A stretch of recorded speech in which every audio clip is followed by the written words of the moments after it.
All right, Dougzz Da Builder here. Change your own caulk. Let's get it.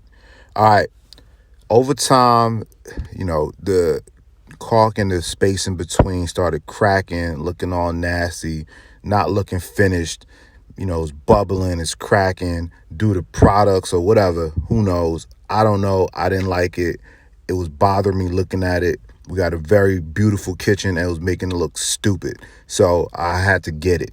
First thing, clean off everything, right? You don't want to mess around with no grates or anything like that. Make sure your work area is uber clear. All right, what's next? Get your tools out, lay them out nicely. You need a caulk gun. You need a 5-in-1 tool or a putty scraper. You need that red thing I just bought, which was a grout remover and a caulk remover. And I'm going to try it out, see if I like it or not. You need water. You need that white lightning, that Blanco, because we got a white kitchen. So you need that Blanco, right? All right. And then lastly, you need a rag. Paper towel will do. You don't got to be special. Just a regular paper towel. You're good with that. All right. So what's next?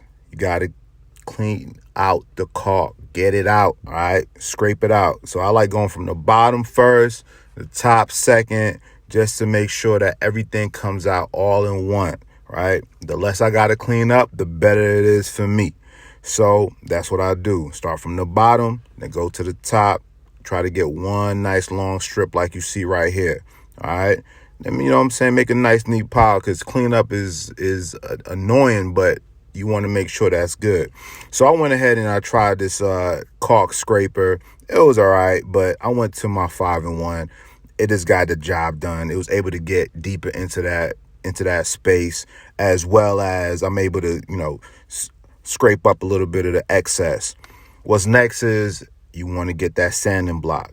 A light sand just to get all the adhesive off. You want a nice clean area to put the caulk back in. So all you got to do is a nice, easy sand. All right, this next trick I learned on YouTube, which was to use a masking tape on the top and the bottom just to make sure that your work area is clean. Just in case you get some caulk to the right, to the left, on the wall, whatever. That right there, this blue tape will make you have a perfect line, right? So tape on the bottom, tape on the top, and you good money. All right. So next up, you got to pop open that tube of caulk, right? Most caulk guns has a little razor in it to chop off the top. Mind you, you don't need to take off a little bit of off the top. It's like cutting your fingernails, all right? Not too much. So just chip it. If you got some excess, take your knife out, make it nice and clean up top. What I like to do is I also like to sand it down because I want to have a nice, smooth entry point for my caulk. So, and I also want to shape it so where it fits right in that crevice. All right. You want it to be nice and smooth in that crevice because, once again, you're taking your time, right? You're not a professional. I'm not a professional, but I want to get this job done and I want to get it done right. So I'm going to do it again. Right. So you go ahead and you slide it in there, man. Make sure it fits perfectly. Once it's fit perfectly, take a marker and make you a little aim line. Right? You want that aim line so while you're putting in the caulk, you know what direction that top point is pointing in, right? Look, take your time. I'm not a professional. You're not a professional, but you want to get the job done right. So guess what? Take your time. See, blue tape came in handy, right? Already messed up. A little bit of caulk on top, but guess what it's not on? It's not on the countertop, right? So take your time. Continue just to squeeze it out nice and light. Remember, the hole in the caulk is just a little point. It's not wide open. If you feel like you need to go over it again, that's fine. Go over it again. But if you feel like you got it all in, cool. The next thing you're going to have to do is, that's where the water and the rag comes in.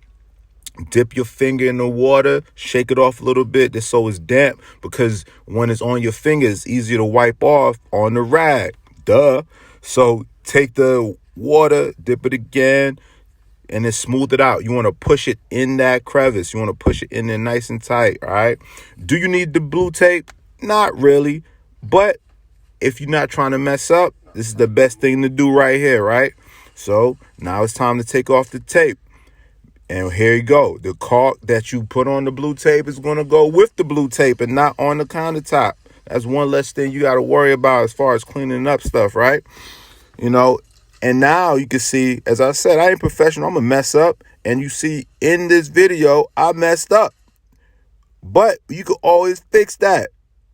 Take a little bit of that caulk to squeeze it out just a little tiny bit. Make sure you wet your finger. And you're going to take a little bit of that caulk and then smudge it in there. See what I'm saying? Put it in there nice and tight. Boom. Mistake fixed. That easy, that simple, that quick. Voila. We're done. We are done. And it don't look crazy like it was looking before. Little quick tip. If you want to preserve, because we only use a little bit of the caulk. If you want to preserve it, take a little bit of that blue masking tape. Wrap that baby up like a little Christmas gift. And you can hold on to your caulk for a long time. All right? Boom. Dougzz Da Builder. Like, subscribe, follow.